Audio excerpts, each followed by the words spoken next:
1936 fue un año lleno de sucesos que marcaron a la humanidad. Entre ellos, Eduardo VIII es proclamado monarca del Reino Unido y emperador de la India. En Alemania, el ministro del Interior del Reich, Wilhelm Frick, decreta que las instituciones sanitarias y asistenciales lleven a cabo un inventario racial biológico.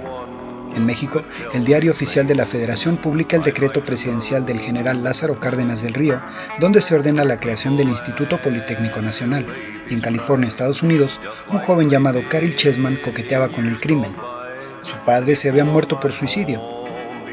Después de haber estallado la Gran Depresión en la Unión Americana el 9 de marzo de ese mismo año, mientras el Congreso comenzaba sus 100 días de debate para votar la legislación de New Deal, propuesta por el presidente Franklin Delano Roosevelt. Chessman, a los 15 años, empezaría su carrera criminal, que al paso del tiempo se convertiría en un escándalo que alcanzaría grandes proporciones mediáticas.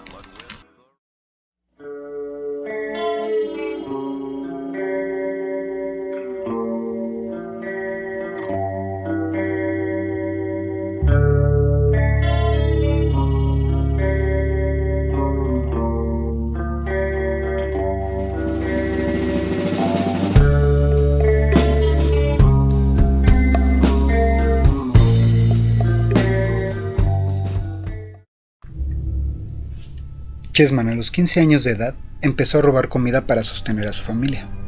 Después de la muerte de su padre, a los 27 años ya se encontraba en libertad condicional.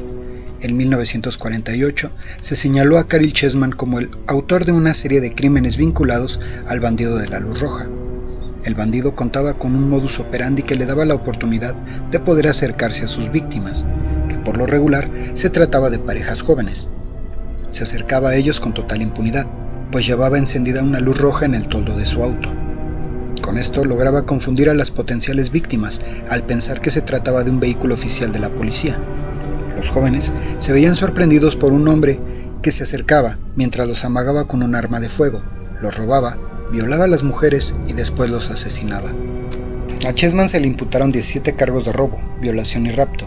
Fue enviado al corredor de la muerte en una de las prisiones más peligrosas del mundo, San Quintín, donde estuvo recluido en la celda 2455. Durante 12 años, presentó su apelación 42 veces ante varios tribunales, tanto federales como estatales, incluyendo también a la Suprema Corte de Justicia de los Estados Unidos. Chessman permaneció en el corredor de la muerte durante 12 largos años. Mientras tanto, estudió Derecho, francés y latín. También escribió 4 bestsellers, los que le proporcionaron los medios económicos que le ayudaron a financiar su campaña para evitar la pena de muerte. Caryl Chessman se defendía a sí mismo en los juicios, alegaba que su confesión fue extraída a base de tortura. El juicio se llevó a cabo entre inconsistencias y quizás uno de los errores de Chessman fue el de representarse a sí mismo en la corte. Durante el proceso, la taquígrafa de la corte falleció, cuando 1/3 del procedimiento legal había sido transcrito. Los otros 2/3 que faltaban fueron realizados por un familiar del abogado acusador. Este familiar era un alcohólico crónico y se supo que hizo algunos cambios indiscriminados. Se sabe que esta persona no era capaz ni siquiera de interpretar su propia letra manuscrita en la lectura final. Caryl Chessman estuvo condenado a morir en la cámara de gas en 9 ocasiones distintas, pero siempre se suspendía la ejecución. Caryl siempre alegó y aseguró que nunca había matado a nadie y que el verdadero asesino era otra persona. Las descripciones físicas de sus víctimas no correspondían a él. Posteriormente sonó el nombre de un sujeto llamado Charles Terranova, nombre que le fue dado a Chessman en sus investigaciones por un criminal mexicano. Terranova era el responsable y a su vez pertenecía también a la misma banda criminal de Caryl. Mientras tanto, una cantidad impresionante de telegramas y peticiones fueron enviadas a las embajadas norteamericanas en varios países sin éxito alguno, tratando de que se le perdonara la vida a Caryl Chessman.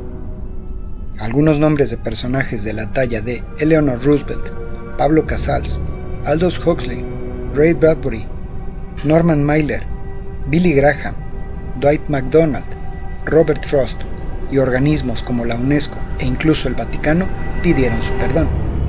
En la 9ª condena se esperaba una llamada para suspender la ejecución.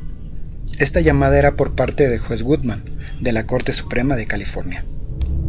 El juez Goodman estaba intrigado por las evidencias presentadas por el abogado de Chessman, Rosalie Asher, entre las cuales se presentaba una fotografía de un sujeto llamado Charles Terranova.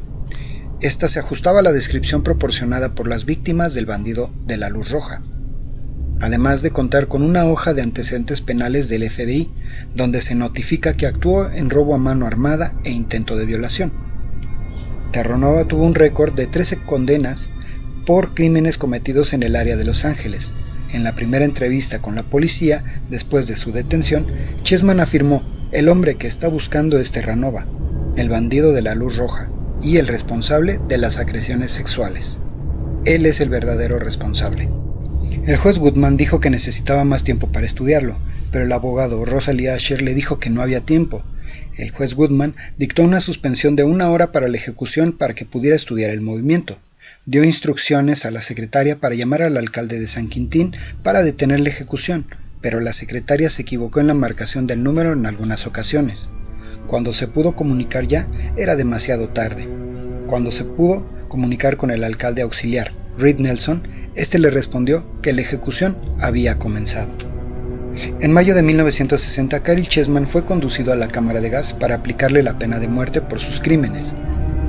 Él se sentó y abrió la boca y aspiró profundo, mientras los gránulos de cianuro caían en el ácido sulfúrico. Los gases mortales ascendían a la boca y nariz del condenado. Tardó 8 minutos en morir. La condena de muerte estuvo fundada en la ley Lindbergh, en donde se dictó la pena de muerte para los autores de rapto, a raíz del secuestro y asesinato del pequeño hijo del famoso aviador norteamericano Charles Lindbergh. Después de la muerte de Chessman, la policía fue tras Charles Terranova, quien se suicidó ahorcándose con su propio cinturón. Fue encontrado muerto en una estación de tren.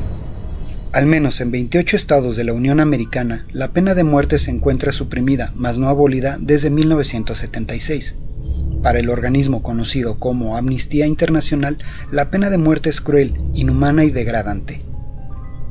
Amnistía Internacional se opone a la pena de muerte en todos los casos, independientemente de la culpabilidad o la inocencia de quien sea la persona acusada, del delito o del método utilizado para la ejecución. La muerte por cámara de gas es un método utilizado para causar la muerte a animales y personas. Es una estructura cerrada herméticamente donde se coloca un ácido clorhídrico.